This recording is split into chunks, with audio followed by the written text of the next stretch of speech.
Welcome to the discussion on data channels. Data channels are a way in thinking particles for us to store a variable per particle.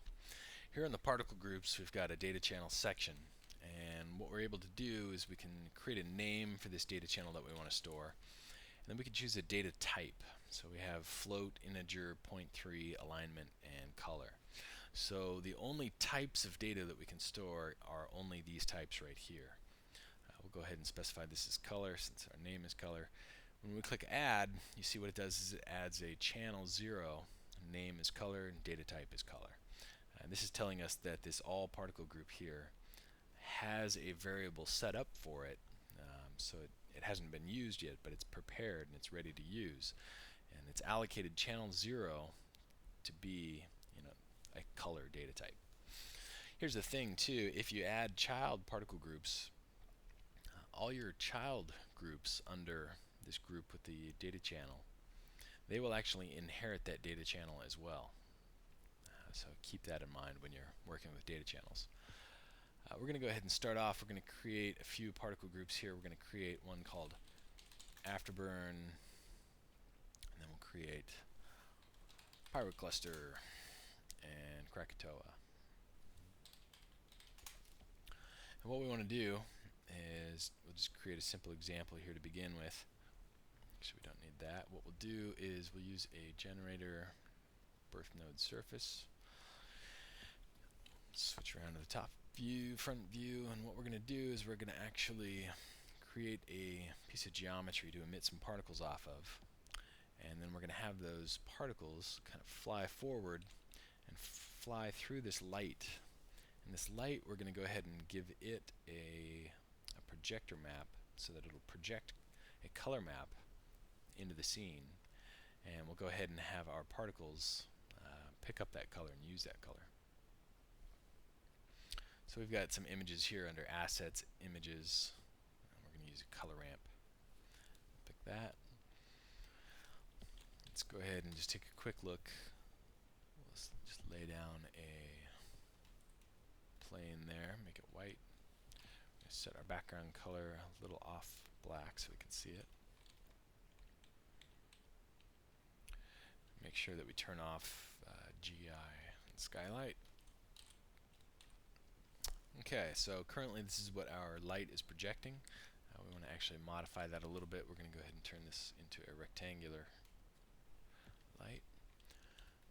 And let's make it not targeted, and then we're going to go ahead and rotate it so that the top of the map is located up there based on that marker.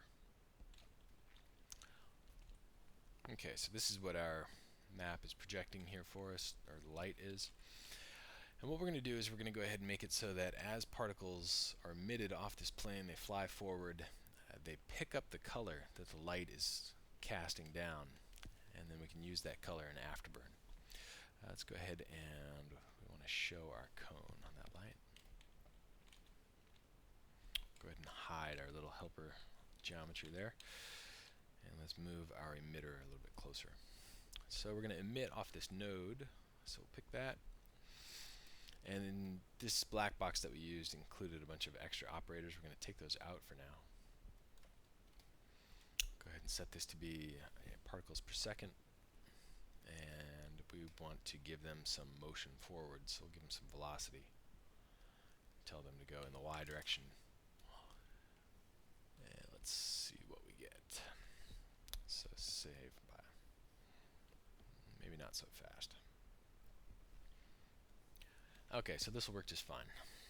So the particles being born right now are the all particle group, and what we need to do is set up a rule that will detect the color coming out of that light. And so that's a pretty easy rule to set up. We'll just go ahead and set this. We'll name this Get Light Color. And inside there we want to affect the all particle group. We're going to need to use a condition called light. We need to pick the light that we want to be dealing with, which is that one. And the light needs to evaluate a position. So if we go ahead and connect that position directly to the particle, it'll go ahead and just use each and every particle's position to evaluate this light. Then it'll feed out all these different outputs. The one that we're interested in is color. And what we're going to do is we're going to use the operator standard data channel operator. And this is how we assign values to our data channel. So we'll just tell the data channel operator which particle it's going to be affecting. The data channel has a number associated with it, and our all particle group here, channel 0, so that's the channel ID that we need. Then what we're going to do is go ahead and expose the color input, because the data type coming in is color. If it were float, we would expose that or any of these others. So we'll just take color and connect that.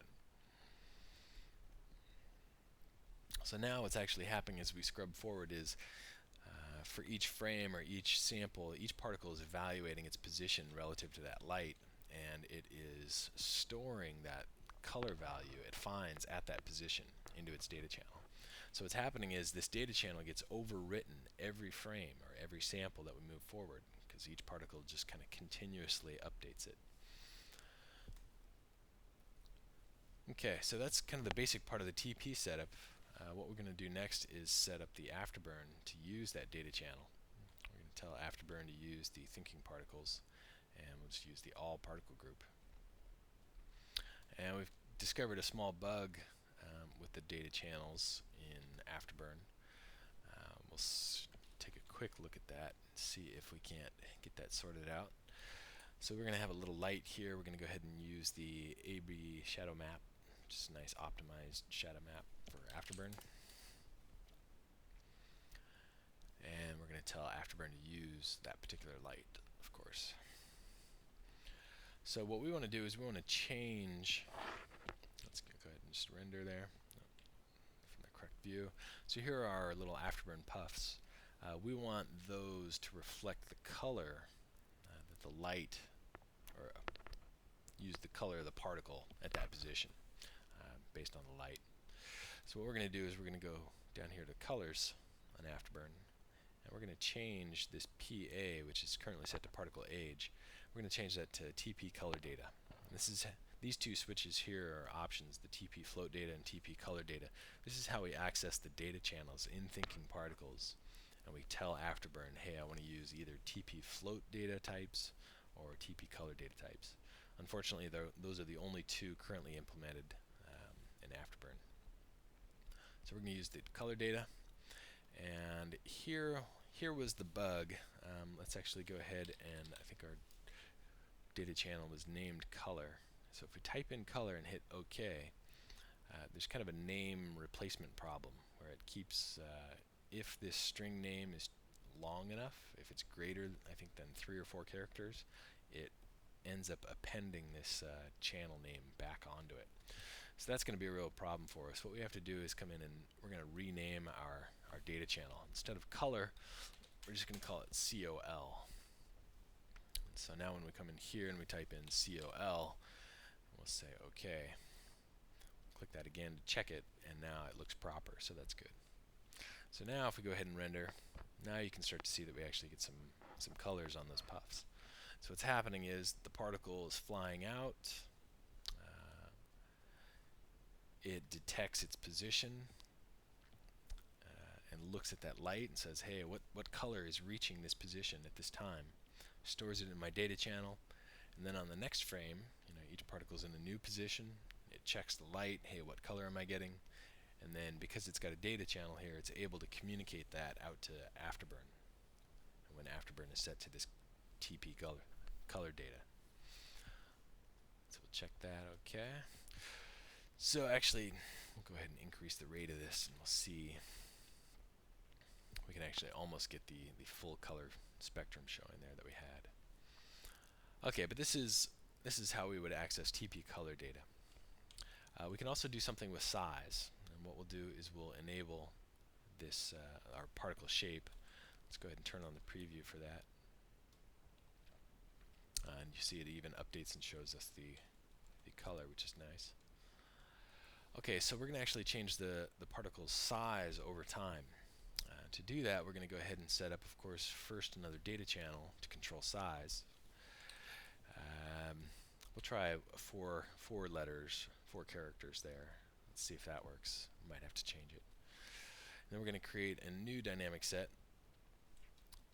We'll call this size age control. And let's take a look.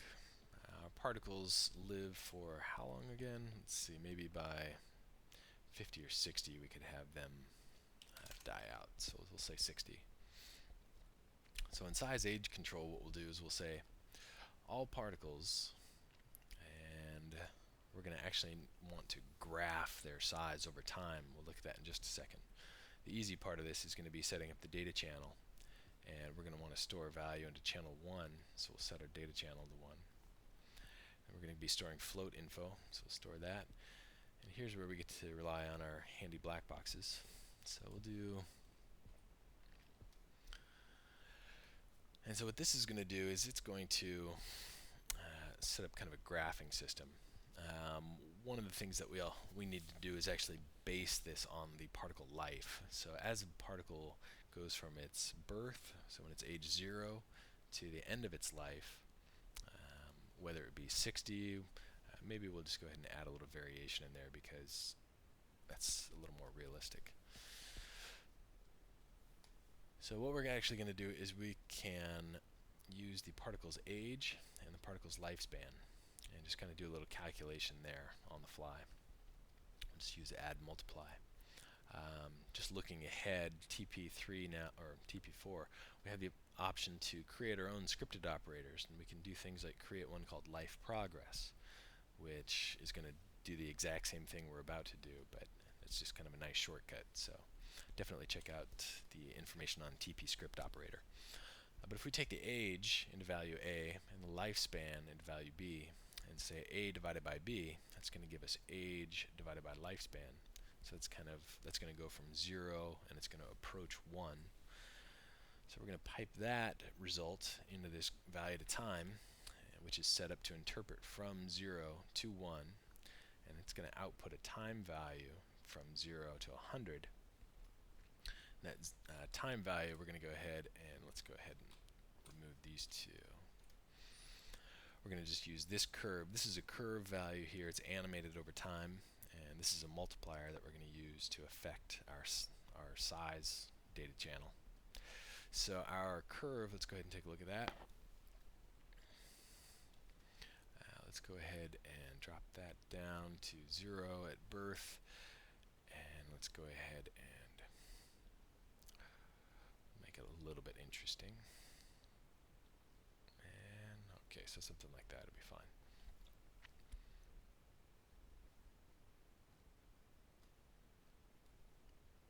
Okay, so when the particle's born, he starts off here, and as it gets older, basically the end of its life is right here. It's age divided by lifespan. So as it gets older, it's going to grow, it's going to reach this size, hold for a little bit, rise up again, hold, and then it's going to fade off. So we're going to use that information to kind of drive the afterburn particle size. So we're going to go ahead and just multiply this curve value. Let's just do a value of 10 for now. Feed that into the data channel float.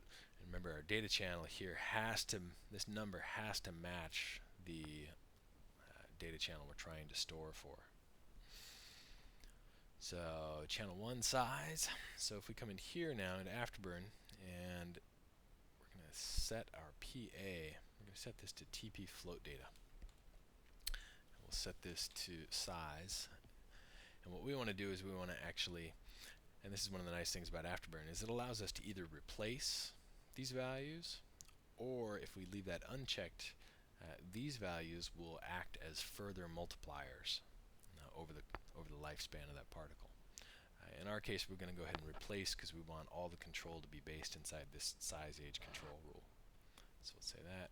Let's click on this again. Okay, so again, we got this problem. 4 characters is causing this channel name to be conflicting here. So we're going to go ahead and rename this. We'll call it SIZ, and we'll come back in, update our afterburn channel name as such, and you can see now it sticks. That's great. go ahead and set these to 1. So if you watch here as in the view, our particles, they kind of follow that growth pattern that we set up. They grow a little bit, and then they hold, and then they grow again, and then they're going to fade out towards death. Okay. Not the best render, but this is just an example to get a handle on data channels.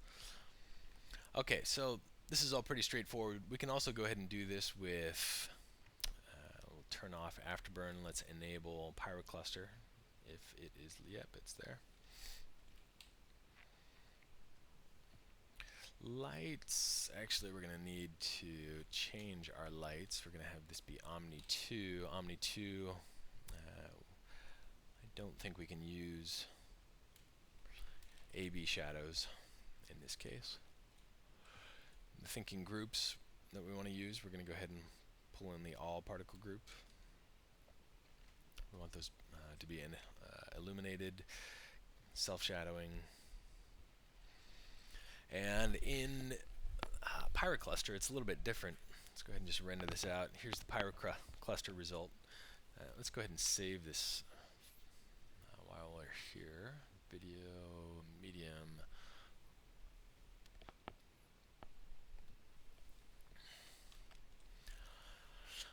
Okay, so in Pyrocluster, the way that we can use data channels to control color and size would be like this. You've got all these little kind of black radio buttons available in Pyrocluster, or you can go ahead and click on Effects Editor, which will open up the entire collection of them. We're going to go ahead and modify the color 1 value, which kind of matches the same as Afterburn. And in this case, we're going to use a thinking data channel effect. And so what we want to do is we need to select this key, and then we need to pick which data channel. And the thing about Pyrocluster, it's a little bit different. Instead of only setting that value once, you need to set it twice, which is a little bit unfortunate. So we'll go ahead and set that. These keys here, there's 2 keys involved, and you have to set both of those to match that color channel. One of the nice things might be, or extra flexibility with Pyrocluster, is it might be able to, oops, we don't really want that one. You might be able to use 2 different color data channels and blend between those. I haven't tried that, so I might give that a shot. And then the other data channel that we'll use is for sphere radius. We'll go ahead and I see here we get a different kind of grid since it's actually float data. What we have to do is we have to select that first key, tell it that we want to use the size data channel. It automatically determines which ones are valid and available. And then same thing, we're going to have to go ahead and say size again. And I think also we have to be careful. Right now these values here are set to 10. I believe that is going to act as a multiplier. So let's go ahead and turn on the preview here. Okay, but it looks like it does not. So yeah, that fade off is a little severe, I think. Oh, snap.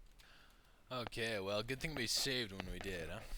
So let's take a look again. Let's get into the effects editor. We're going to modify that size. And so those two keys right there, both referencing the size data channel. And we see as these. Yeah, I think one of the problems that we're seeing right here, the reason it looks like it's popping, because Pyrocluster is kind of recycling and resetting which particles it draws. So it just tends to be a little kind of chaotic. But you can see that they do inherit that size over time, the same as Afterburn did. I'll go ahead and turn that off. Let's go ahead and render. And so here you see again we get the same kind of color information that we saw before. Okay, so lastly, the one final thing that we want to take a look at as far as data channels interacting with these other plugins is with Krakatoa.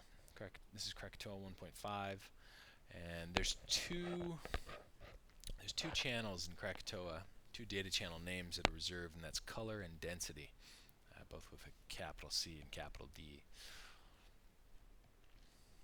As soon as my UI loads here, that's taking its sweet time.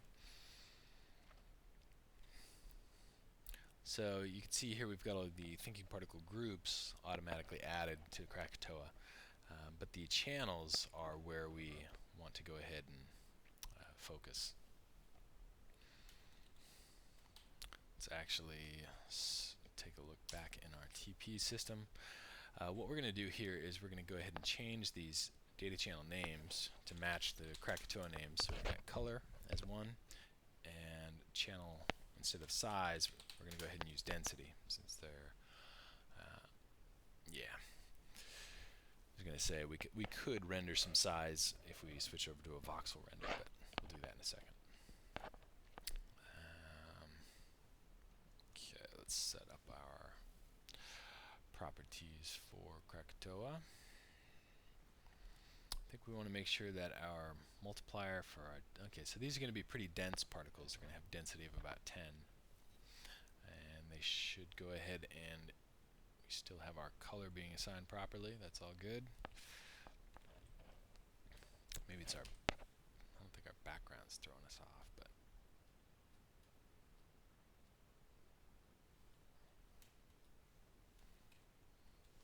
oh, well, we need to enable thinking particles. That would help. And so here you see there's our color channel, which is being referenced automatically in thinking particles, and density. So if you use any of these existing channel names, they will automatically be pulled from TP into Krakatoa.